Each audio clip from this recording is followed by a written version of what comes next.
This is one of the dumber purchases I've made, and I'll tell you why in a second. I'm going to answer some questions from the Instagram mailbag. First one is, have you ever had buyer's remorse about a card? Right here, my friend. This is a BGS 9 Charizard. It's first edition, shadowless. You're not allowed to say shadowless and first edition, which is weird because I know Machamp has both, but that's fine. Whatever. It's all the same thing. This is the first one ever made, whatever. I thought maybe I could get this to cross and kind of get it cheaper and get it up to a PSA 9. Or, I could get like a 9.5 on a re-examination on Beckett. I failed both attempts miserably. So I'm stuck with this card and a BGS 9. Problem is, my entire set is a PSA 9. I've got 16 more cards. I think like 6 more holos. And this is sticking out like a sore thumb. So if I had just paid another like $7,000 or something like that, I would have just had the PSA 9 already. Now I got to find somebody who wants to take this and cash, or I have to sell this, pay the fees, and then pay the cash. So it was really stupid of me. I was just, I guess, in a rush at the time because I was worried that these prices were going to pop. They are. Most of the first edition has gone up 20%, especially the holos since I bought them earlier this year. Dumb decision.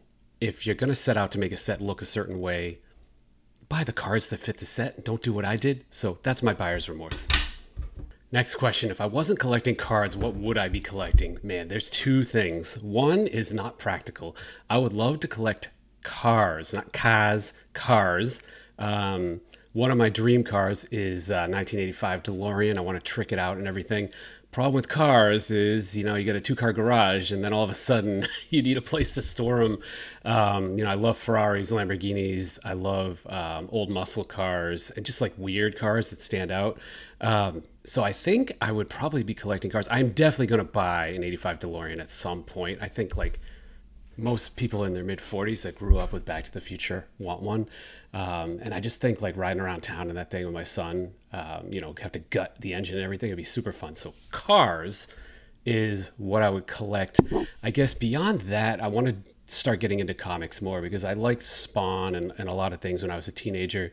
And I think it'd be cool to diversify a little bit beyond Pokemon and sports cards. Next question. What is going to be the next big thing in the upcoming NBA season for the sports card market? It's going to be the debut patch and see how that does with Cooper Flag. That's coming. The problem I have is Cooper Flag, like what's he going to be? Like his best case scenario is like Detlef Schrempf. If you want to get involved in the flip and ride the hype, buy his cards, flip them, go for the chase. They'll all be worth a ton of money. But like long term, it's like, are we killing ourselves to get like Detlef Schrempf, rookie cards and get them signed? Like, not really, unless you're like a hardcore Sonics fan. So just be aware of that. I think the other big thing is Giannis. If he leaves Milwaukee, I don't know what he's going to do, but if he leaves, I think wherever he goes, that card could have some value. Kind of like when Kareem hit the Lakers, his first Lakers card has a little bit of a premium over the previous year. So I think that is interesting. And just, I don't know, a mess of the East. My Celtics, Jason Tatum's probably not going to play this year. So the whole East is just a shit show. And we'll see who comes out of it and what players start emerging. Like Shea Gilgeous, he was on my fantasy team last year. He won it for me. And you never know what's going to happen this year. But I think with cards, you're going to see Fanatics pick up the license and do some cool things with it. Because I think it's been stagnant for a while with Panini. So it'll be fun. Can I share some of my coolest TTMs?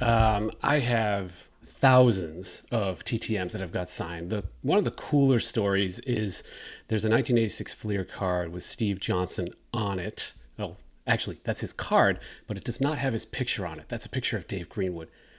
Up until 2 years ago, when I had gotten in touch with him, he had signed maybe like, I don't know, 5 of those cards, and I really needed one for my 86 Fleer autograph set.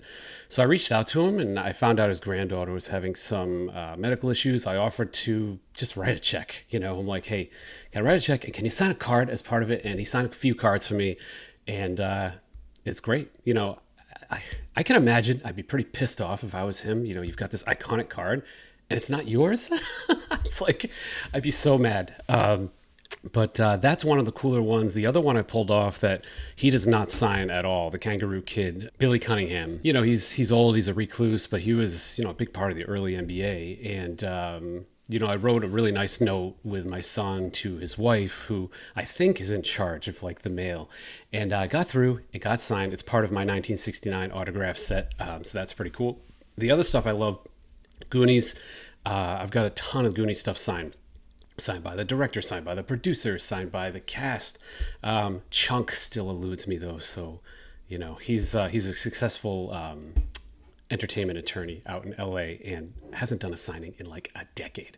So I'm hoping to get Chunk at some point. Until then, the quest continues. So that's it for the mailbag. Subscribe if you haven't. I'm going to do fun stuff like this all the time and keep it short. Thanks, everyone.